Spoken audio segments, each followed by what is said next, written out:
Hello friends, good afternoon. তোমরা সবাই কেমন আছো? আশা করি ভালো আছো, আর আমিও ভালো আছি। আর আজকের ব্লগটা শুরু করতে একটু দেরি হয়ে গেল।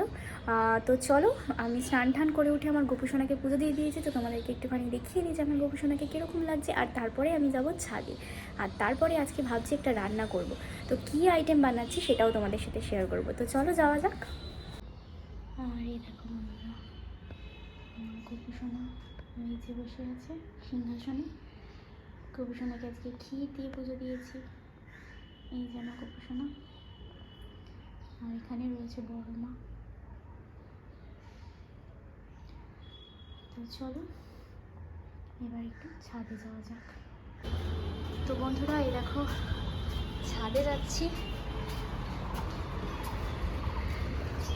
আরে দেখো, আগের দিন তোমাদেরকে দেখিয়েছিলাম না যে এই গাছটায় ফুল আসছে না, যেই বলেছি ফুল আসছে না অমনি ফুল আসা শুরু হয়ে গেছে। এই দেখো, এই গাছটায় কি সুন্দর ফুল আসছে এখন।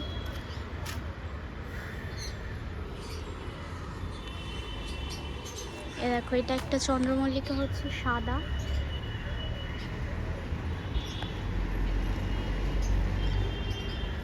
এখানে আরো ফুল ফুটছে।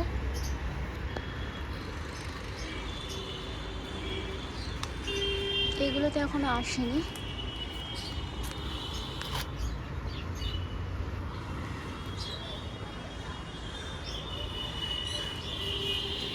এ দেখো কত ফুল ফুটে আছে। প্রায় শীতের শেষ, কিন্তু এখনো ফুল আসছে। আর অনেক না, এই যে দেখো অনেক মালবেরি হয়েছে, আশা করি তোমরা দেখতে পাচ্ছ। আর ওই দিকে দেখো, ওই যে মালবেরি পেকেও গেছে। আর আমি আজকে এগুলোকে তুলবো। আর বাবা না এই গাছগুলোতে সার দিয়েছিল বলে এই গাছগুলো এরকম মরে মরে গেছে। বুঝতে পারছি না এরা বাঁচবে কি না। এই গাছেও হয়েছে মালবেরি, কিন্তু শুকিয়ে শুকিয়ে গেছে এই গাছেরটা। চলো আজকে তুলে এটাকে খাওয়া যাক।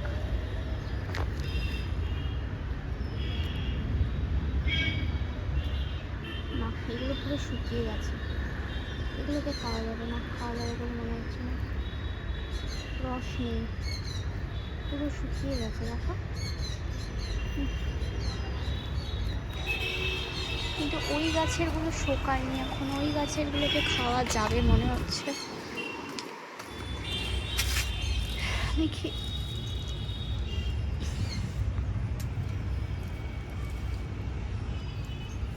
চলো তুলে তো নিয়ে আগে, তুলে নিয়ে তারপরে নিচে যাব, গিয়ে খাবো। রস নেই আসলে, বললাম না তোমাদেরকে যে বাবা বিষ মানে সার দিয়েছে।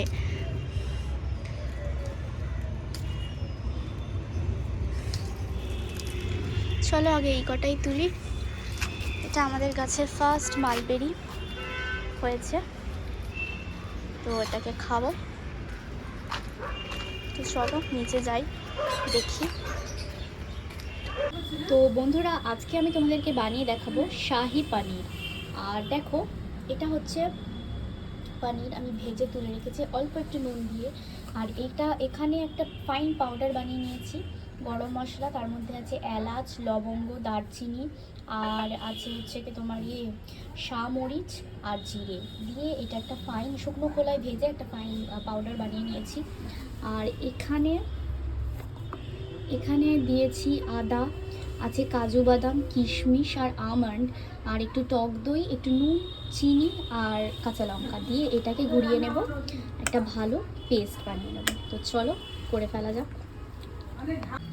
আর বন্ধুরা, তোমরা দেখতেই পাচ্ছ যে মিক্সচারটা পুরো তৈরি হয়ে গেছে। এটা একদম মিহি হয়নি, এর মধ্যে একটু একটু গোটা গোটা কিশমিশ আছে। আর আমি একটা জিনিস না তোমাদেরকে বলতে ভুলে গেছি, আমি এর মধ্যে একটা বড় টেবিল চামচ মতন পোস্ত অ্যাড করেছিলাম। পোস্তটা কিন্তু ম্যান্ডেটারি, তোমরা টক দইটা রিপ্লেস করে দুধ দিতে পারো, কিন্তু পোস্তটা লাগবেই।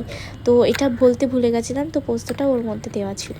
তো তোমরা যারা যারা এতে দুধ ইউজ করতে চাও করতে পারো, কিন্তু আমি দুধটাকে অ্যাভয়েড করেছি, দুধ ইউজ করিনি। দুধের বদলে আমি টক দই দিয়েছি, কারণ দুধ ছিল না আমার বাড়িতে, তো তাই আর কিনেও আনিনি।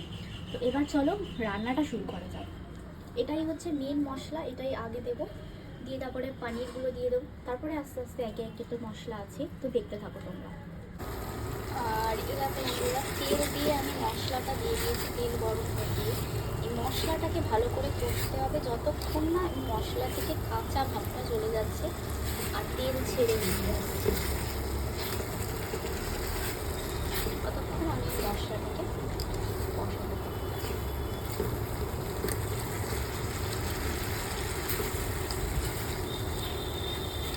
আর এর মধ্যে আর একটু ঘি দিতে পারি, দেখি।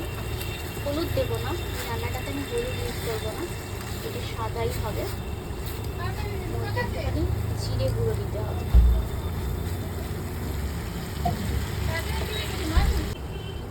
তো এই যে জিরে আর ধনে, প্রথমে একটুখানি এখানে জিরের গুঁড়ো দিয়ে দিলাম, তারপরে দেবো একটু ধনের গুঁড়ো, একদম অল্পই দিলাম, যেহেতু মশলাতে আমি আগেই নুন চিনি সব দিয়ে দিয়েছি, সেহেতু আর আমি কিছু মশলাতে অ্যাড করছি না, এটা এবার খালি কষবো।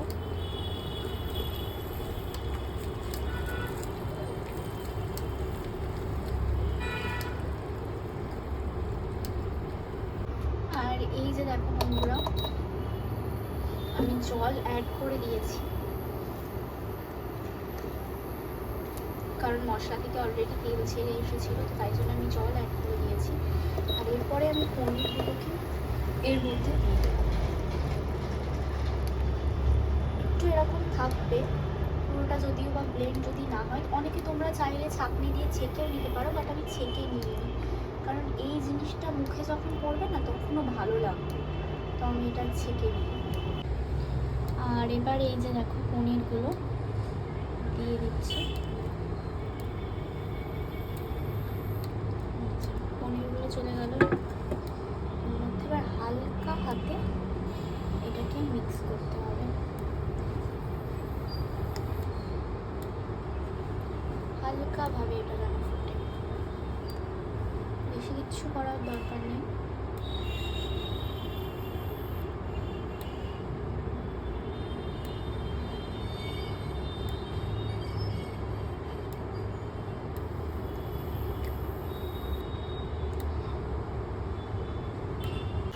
তো বন্ধুরা দেখো, দেখতেই পাচ্ছ রান্না তো আমাদের রেডি। আমি চুলা অফও করে দিয়েছি, মানে চুলা বলতে ইন্ডাকশানটা অফও করে দিয়েছি, আর জাস্ট অসাধারণ হয়েছে, ফাটাফাটি। আর এটার ওপর থেকে আমি একটুখানি আমার এই যে স্পেশাল মশলাটা, এই মশলাটা অ্যাড করব।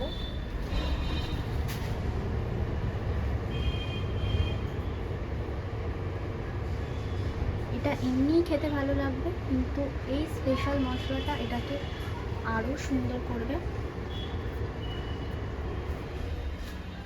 স্পেশাল মশলাটা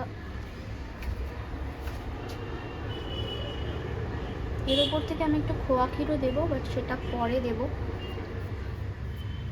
দেখতেই পাচ্ছ যে কতটা সুন্দর লাগছে। আর একটুখানি ঘি দিতে হবে, ঘি যারা যারা দিতে চাও না অ্যাভয়েড করতে পারো, বাট আই থিঙ্ক যে ঘি দেওয়াটা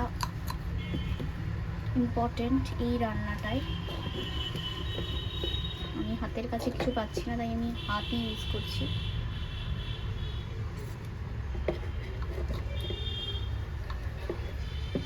এই রান্নাটা তোমরা পুজোর দিনে করতে পারো, একদম নিরামিষ একটা রান্না। অল্প করে ঘি দিলাম জাস্ট ফর দ্য স্মেল। এই রান্নাটা তোমরা পুজোর দিনে করতে পারো, বিকজ এটা একটা নিরামিষ রান্না। আর এতে আমি একটু খোয়া ক্ষীরও দেবো, বাট সেটা লাস্টে দেবো, মানে একটু পরে দেবো। তো দেখো ভীষণই সুন্দর লাগছে। তোমরা প্লিজ এই রান্নাটা একবার অন্তত বাড়িতে ট্রাই করে দেখো। এটা নিরামিষ রান্না, নিরামিষের দিনে খুব ভালো যাবে, রুটি, ভাত, ফ্রাইড রাইস, এনিথিং, পোলাও খুব ভালো যাবে। তো চলো টাটা, দেখা হচ্ছে আবার নতুন ব্লগে।